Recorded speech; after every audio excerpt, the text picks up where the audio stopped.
Network bonding in Linux is really just a way to utilize computers that have more than one network port. And most servers nowadays come with that. Let's say you have a server and it has 3 network ports built into it. Well, if you have to connect it to a switch,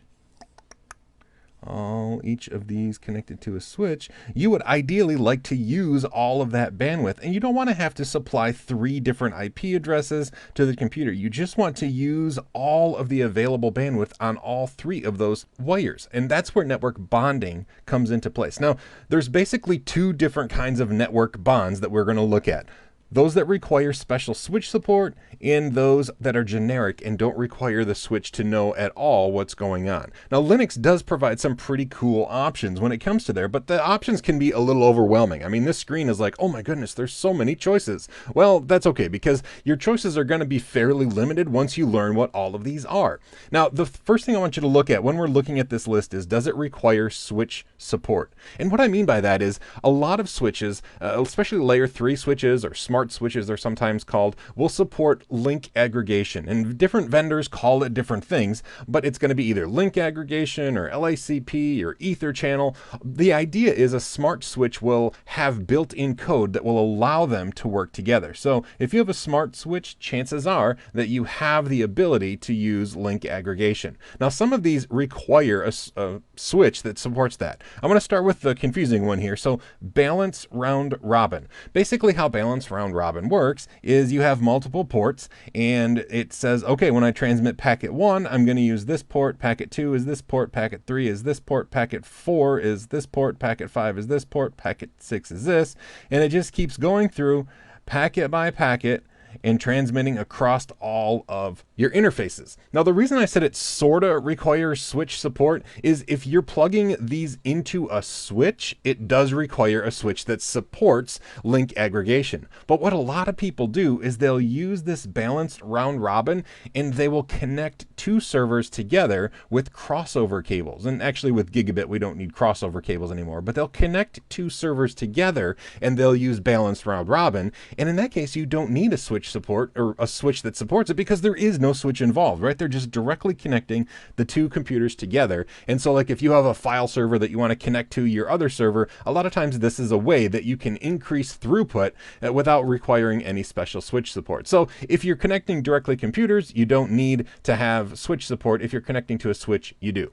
All right, that's mode 0. Mode 1 is an active backup, and this one's pretty easy to understand. Basically, however many ports you have on your system, only one is going to be active, and if that one fails, then another one is going to turn active. And that's just how it works. They always have one. This is fault tolerance, but this doesn't speed anything up. It just means if one fails, another one's going to come online. All right, doesn't require switch support because, well, you know, it basically just only uses one port unless the next one fails, and then you switch to that port, and the switch is like, okay, so now we're going to use this port. Great.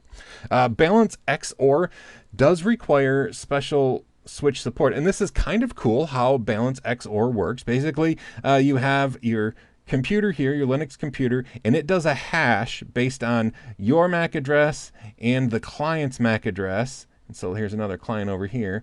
And basically it says, okay, based on this hash, I'm always going to use port 1 to connect to this client. And then over here, the hash is different, so I'm always going to connect to this computer. So it's basically a way to just spread out which computers use which port. But this computer is always going to use this port, and this computer is always going to use this port. Now, this isn't used very often because if you have switch support, which is required, chances are you're going to use 802.3 AD, which is the industry standard link aggregation protocol, right? This means that your switch knows what to do and your client knows what to do, and it's just a really smart way of increasing throughput and availability, fault tolerance. So if your switch supports link aggregation, you should use 802.3 AD or mode 4, which is the industry standard. Okay, so even though balance XOR is cool, it's not very often used, because if you can use it, you might as well be using the one that's even better. Broadcast, I kind of skipped over that. Broadcast is only in very specific cases that you would use it. It just takes all of your ports on the server and spews all of the data out all of the ports at once. It's not used very often, and it definitely requires your switch to know what on earth is happening. Now, the two I do want to focus on a little bit are these bottom two. Let's say you have a dumb switch. It's not a switch that supports link aggregation. It's just one you bought from Amazon for 40 bucks. It's gigabit, but it doesn't have any smarts built in. Linux is smart enough to be able to utilize the dumb switch and increase bandwidth and throughput and reliability. And there's two different ways it does it. Balance TLB, which is balance transmit load balance, and the balance of all load balancing. And what this does is, let's say we have 4 ports on our switch, okay?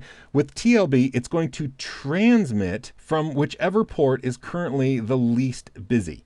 So all the transmit is going to be balanced out. Now, incoming is still going to always go to one active port. So that's not as good as ALB, which is the same concept, except it does it for incoming and outgoing. So basically, the least busy port gets the traffic. And this is really brilliant. And how it does this is it constantly changes the MAC address on these ports or on these Ethernet cards. So the switch is like, oh, you moved again. Oh, you moved again. Oh, you moved again. And from the switch's standpoint, it doesn't care how many times you switch the MAC address, so it generally works just fine. Now, some people have issue with this. I've used this in production for years and never had a problem. So balance ALB, if you have a dumb switch, I highly recommend you use mode 6. Okay, if your switch supports link aggregation, I highly recommend mode 4 because that's the industry standard. And if you're just connecting 2 servers together with multiple cables, why sure, mode 0 works really great. To be honest, the most difficult part of Linux network bonding is figuring out which mode to work, but really it's not that tough of a decision. If your switch supports it, use 802.3 AD.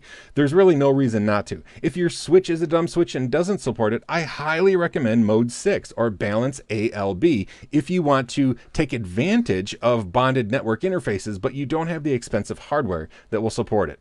I hope this has been informative for you, and I'd like to thank you for viewing.